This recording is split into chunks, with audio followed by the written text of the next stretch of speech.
شیر افضل مروت صاحب نے وفاقی آئینی عدالت کے سامنے ایک درخواست ڈالی ہے جس میں ان کی استدعا یہ ہے کہ جو علی امین گنڈا پور کو وزارت اعلیٰ سے ہٹایا گیا وہ ایک ایسے شخص، عمران خان کی طرف کہہ رہے ہیں، ایک ایسے شخص کے کہنے پہ ہٹایا گیا جو سزا یافتہ ہیں. تو یہ ایک غیر آئینی غیر قانونی فعل ہے، اس کو کالعدم قرار دیا جائے. یہ بہت انٹرسٹنگ ڈیولپمنٹ ہے کیونکہ شیر افضل مروت جو ہیں وہ پی ٹی آئی کی وجہ سے جانے پہچان جاتے ہیں اور وہ چاہتے ہیں کہ علی امین گنڈا پور بحال ہو جائے اور سہیل افریدی جو ہیں وہ ان کی آئینی حیثیت نہیں ہے، ان کے کیے ہوئے فیصلے بھی درست نہیں ہیں، ان کی چھٹی کرا دی جائے. اور اس کے ساتھ ایک نئی ڈیولپمنٹ یہ ہوئی ہے کہ سہیل افریدی بیرسٹر گوہر کے گھر میں محسن نقوی صاحب جو بڑی سینٹرل فگر ہیں پی ٹی آئی کے اسٹیبلشمنٹ سے، اگر کوئی بھی معاملات بننے ہیں یا بگڑنے ہیں یا آگے چلنے ہیں تو اس کا راستہ محسن نقوی صاحب کے ذریعے جاتا ہے. تو اس سے خفیہ ملے بھی ہیں. تو دونوں باتیں جاننے کے لیے تفصیلات ہمارے ساتھ مہمان ہیں آج شیر افضل مروت صاحب. مروت صاحب آپ کا بہت شکریہ. پہلے تو یہ بتائیے گا، اطلاع یہ ہے کہ اس کے اوپر فری کین کو نوٹسز جاری ہو گئے ہیں، یہ اطلاع ہے، ابھی تفصیلات آئیں گی تو پروگرام کے اندر شیئر کر دوں گا. تو یہ تو بہت بڑی ڈیولپمنٹ ہوگی اگر نوٹسز جاری ہو جائیں اور صبح سہیل افریدی اور علی امین گنڈا پور دونوں عدالت کے سامنے کھڑے ہوں، یا جس بھی تاریخ کو کیس لگتا ہے. دیکھیں، ویسے اگر نوٹسز جاری ہو گئے ہیں تو میں خود اس سے اتنا علم نہیں رکھتا ہوں کیونکہ عدالت کا نوٹسز رسپانڈنٹ کو جاتا ہے، پٹیشنر کو نہیں جاتا ہے. لیکن ہو سکتا ہے آپ کی اطلاع درست ہو. ابھی ابتدائی اطلاع ڈیٹیل آئے گی تو ابھی آپ سے شیئر کر دوں. جی، یہ آپ نے جو انٹر میں بات کی نا کہ میں نے یہ کہا کہ عمران خان سزا یافتہ شخص ہیں، میں نے یہ کہا ہے کہ عمران خان نے یہ اصول قانون مرتب کروایا سپریم کورٹ سے. وہ کیسے؟ جب انہوں نے 2018 میں ثاقب نثار صاحب کی عدالت میں میاں نواز شریف صاحب کے خلاف پٹیشن دائر کی. یہی پروپوزیشن تھی کہ چونکہ نواز شریف صاحب سزا یافتہ ہے اور ڈسکوالیفائڈ ہے تو لہٰذا یہ خود جب بادشاہ نہیں بن سکتا ہے تو بادشاہ گھر بھی نہیں بن سکتا ہے. سینٹ کے امیدواروں کو ٹکٹ دیے جو ان کے دستخط سے سینٹ کے ٹکٹ جاری ہوئے تھے، جی ہاں، وہ تمام کینڈیڈیٹس کو انڈیپینڈنٹ کر دیا گیا تھا. عدالت نے کہا یہ نہیں جاری کر سکتے. جی ہاں، تو وہ عمران خان کی درخواست پہ ہوا تھا فیصلہ. جی، وہ یہ فیصلہ پٹیشن کا جو عنوان ہے وہ عمران احمد خان نیازی ورسز میاں محمد نواز شریف رپورٹڈ ججمنٹ ہے. اب یہ میں جب یہاں کانسٹیٹیوشنل کورٹ میں گیا تو دو میں نے پلی اٹھائی. ایک آرٹیکل 130 کی بات کی ہے جس میں یہ کہتے ہیں نا کہ استعفیٰ جب بھی کوئی وزیر اعلیٰ دے گا تو اس استعفے کے لیے شرط، جو واحد کوالیفیکیشن یا شرط ہے وہ یہ ہے کہ وہ کسی اثر سے، کسی انفلوئنس یا دباؤ سے پاک ہونا چاہیے. تو وہ تو علی امین خان نے لکھا ہے کہ خان کے ایما پہ میں دے رہا ہوں، اور پھر دوسرے استعفے میں بھی لکھا ہے، پھر اسمبلی کی تقریر میں بھی یہ کہا، اور اس سے پہلے جو ہیں سلمان اکرم راجہ صاحب نے اڈیالہ جیل کے سامنے باہر آ کے یہ اعلان کیا تھا کہ خان صاحب نے یہ فیصلہ کیا ہے کہ ان کو ہٹا دیں، ان کو لگا دیں. تو ایک تو 130 کا جو ہے وہ، اور کانسٹیٹیوشن کورٹ کا کام ہی ہے کہ آئینی تناظر میں دیکھ لیں کہ کوئی فعل جو ہے وہ آئین کے مطابق ہوا ہے یا نہیں. اور دوسرا جو تھا وہ یہ خان کا اصول تھا. تو لہٰذا چونکہ میں وکیل ہوں اور میں اگر ایک چیز پہ مجبور ہو کے کانسٹیٹیوشن کورٹ چلا گیا تو اس لیگل پروپوزیشن کا تو میں نے فائدہ اٹھانا ہے. یعنی وکیل جو ہیں وہ ہر اس اصول کا فائدہ اٹھاتا ہے جو اس کے کیس کو تقویت دیتا ہے، چاہے وہ آپ کے اپنے والد کے خلاف کیوں نہ ہو. تو لہٰذا میں نے وہی پروپوزیشن اٹھائی. یہ گرچہ خان کو سزا جو ہوئی ہے میں ہمیشہ سمجھتا آیا ہوں کہ انجسٹ ہے، لیکن فی الوقت جو قانون ہے، جو ایریار کی جو میکینزم ہے، اس کے تحت تو سزا ہوئی ہے. تو آپ کو لگتا ہے سہیل افریدی کی نوکری خطرے میں؟ دیکھیں، یہ تو دلوں کا حال تو اللہ جانتا ہے، اور یہ بھی اللہ کو علم ہے کہ آنے والے وقت میں کیا ہوگا. میں یقین کریں اگر میرے ساتھ پاکستان تحریک انصاف ذرا تھوڑا سا اپنا سمجھ کے بات کرتی، تھوڑے سے احترام سے بات کرتی، یہ جو ہیں لٹکے ہوئے منہ والے سارے یہ مل کے جناب عالی بھینڈ بجا رہے ہیں. سہیل افریدی کی وزارت اعلیٰ خطرے میں ہے یا نہیں ہے؟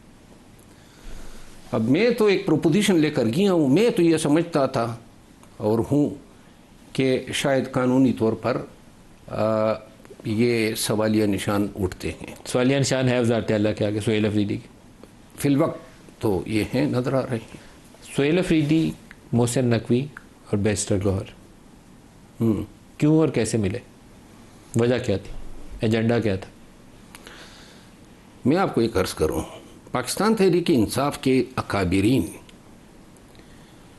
جب سے یہ حالات بنے ہیں 3 سالوں سے تسلسل کے ساتھ اسٹیبلشمنٹ کے لوگوں سے مل رہے ہیں. ساری پی ٹی آئی ملتی ہے، ساری پی ٹی آئی. لیکن میں آپ کو الفاظ کہتا ہوں کہ آج تک میں محسن نقوی صاحب سے میں نے ہاتھ نہیں ملایا، نہ ملا ہوں.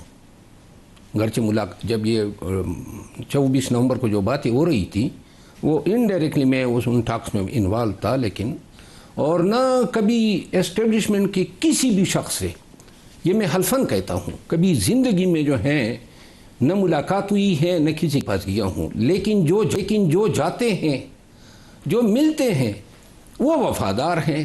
سہیل افریدی گئے ہیں آپ کی پٹیشن داخل ہونے کے بعد؟ جی. کیوں گئے؟ دیکھیں، سہیل افریدی صاحب اور جو برسر گور صاحب ہیں، وہ یہ سوچ ضرور رکھتے ہیں کہ ہم شاید مفاہمت سے جو ہیں پارٹی کے معاملات جو ہیں وہ حل کر سکیں، خصوصاً خان سے ملاقاتیں. دیکھیں نا، اب تو پاکستان تحریک انصاف بہت چھوٹی چیز پہ آ گئی ہے کہ یہ ملاقات یا پھر اسپتال اور رہائی وغیرہ کے مطالبات تو اب نہیں رہے ہیں. تو لہٰذا اور یہ کوئی اتنا مشکل کام بھی نہیں ہے کہ مفاہمت درست راستہ ہے. میں پبلکلی سپورٹ کرتا ہوں کہ اس ایجنڈے کو فالو کرنا چاہیے، لیکن علی امین جب اس راستے کو فالو کر رہا تھا تو اس کو تو اٹھا کے پارٹی سے باہر پھینک دیا تھا. یہ پارٹی میں ہمیشہ دوغلا پن رہا ہے. یہ اصل سہیل افریدی کیسے راستہ اپنائے گا؟ مطلب علی امین زیادہ قریب تھا اسٹیبلشمنٹ سے، تو سہیل افریدی کی اتنی ابھی قربت نہیں ہے، ابھی اتنی لائکنگ بھی، شاید پسندیدگی بھی، ایکسیپٹنس بھی اتنی نہیں ہے. یہ بھی اللہ کو علم ہوگا. لیکن نومبر 2024 کا آپ نے ذکر کیا، جب یہ افسوسناک واقعہ پھر 26 کو ادھر ہوا، اس سے پہلے علی امین جو کوشش کر رہا تھا وہ کیا کوشش کر رہا تھا؟ محسن نقوی سے مل کے یہی کوشش کر رہا تھا نا کہ عمران کو یہاں سے نکالتے ہیں، کسی ریسٹ ہاؤس میں لے جاتے ہیں، کے پی میں وہاں رکھتے ہیں، پھر آہستہ آہستہ عدالت سے ضمانت ہو جائے گی. یہی راستہ تھا نا. بالکل. تو پارٹی نے کیا کیا اس کے بعد؟ پارٹی نے چھٹی کرائی وزارت اعلیٰ سے بھی.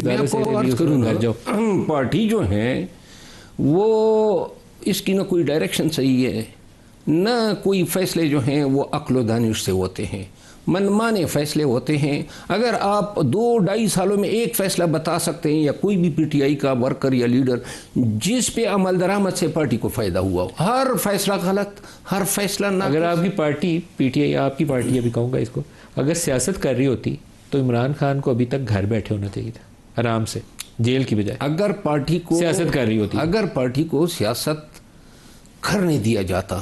روکا کس نے تھا؟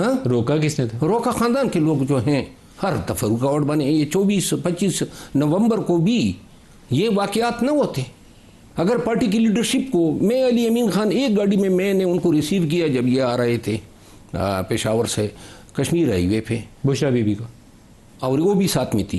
اور کون تھا صاحب؟ عمر ایوب تھے. تو بشرا بی بی کی علیحدہ گاڑی تھی. میں ان کی گاڑی میں بیٹھ گیا تو ان کو میں نے کہا آپ جائیں ان سے بات کریں. تو میں گیا ان کی گاڑی میں، تو میں نے بات کی. تو اب میں آپ کو عرض کروں، خان بھی کہہ چکا تھا. بشرا بی بی نے کیا کہا جب آپ نے بات کی؟ دیکھیں وہ سب کو پتہ ہے وہ نہیں مانی تھی. اسی وجہ سے جو ہیں ان کا جواب کیا تھا جب آپ نے کہا؟ انہوں نے کہا نہیں، ہم ڈی چوک پہنچیں گے. ہاں. تو میں نے پھر مجھے علی امین خان نے کہا کہ آپ لوگوں کو روکیں، کیونکہ جلوس ہم سے بہت آگے بڑھ چکا تھا. تو میں کئی موٹر سائیکل پہ نکلتا چائنا چوک آیا، وہاں پہ میں نے لوگوں کو روکا. اور یہ 2-3 سالوں میں جو کچھ ہو گیا جی، 9 مئی تو ہوا تھا، اس کے باوجود میرے خیال میں 1 سال کے اندر آپ لوگوں کو اپنے معاملات اسٹیبلشمنٹ سے سیدھے کر لینے چاہیے تھے. تو اب تو بڑا لمبا عرصہ گزر گیا. تو عمران خان کا مستقبل کیا ہے؟ جیل میں ہی رہیں گے ابھی کہ باہر آنے کا کوئی چانس ہے؟ دیکھیے، میرا خیال یہ ہے کہ اس لڑائی میں اسٹیبلشمنٹ کو بھی تو کوئی فائدہ نہیں ہوا ہے، ان کا بھی بہت نقصان ہوا ہے. لیکن آپ کسی میز پہ بیٹھ کے بات کریں تو تب ہے نا. میں تو 4-6 بندوں سے بات کی کہ یہ پاکستان کے مفاد میں ہے کہ لڑائی ختم ہو جائے، یونٹی آ جائے. ایسی بلا وجہ سے وہ ایک کیس کی وجہ سے وہ تو ٹھیک ہے نا، لیکن آپ میز پہ بیٹھیں گے تو بات ہوگی نہیں. میز پر تو اب پی ٹی آئی کو بیٹھنے کے قابل ہی نہیں سمجھ رہی ہے اسٹیبلشمنٹ. رائٹ آف کر دیا ابھی تو فی الوقت تو پالیٹکس سے یہ ریلیونٹ کر دیا ہے. اور عمران کا مستقبل کیا ہے پھر؟ جیل یا؟ دیکھیں، عمران خان کا مستقبل اگر کوئی ایک بھی صحیح فیصلہ ہو جائے تو یہ پارٹی سروائیو کر سکتی ہے. ورنہ فیصلہ کرے گا کون؟ خان کو احساس ہونا چاہیے کہ پارٹی ڈبوئی جا رہی ہے. کون ڈبو رہا ہے؟ یہی لوگ ڈبو رہے ہیں جو ان سے فیصلے کروا رہے ہیں. محترمہ علیمہ خانم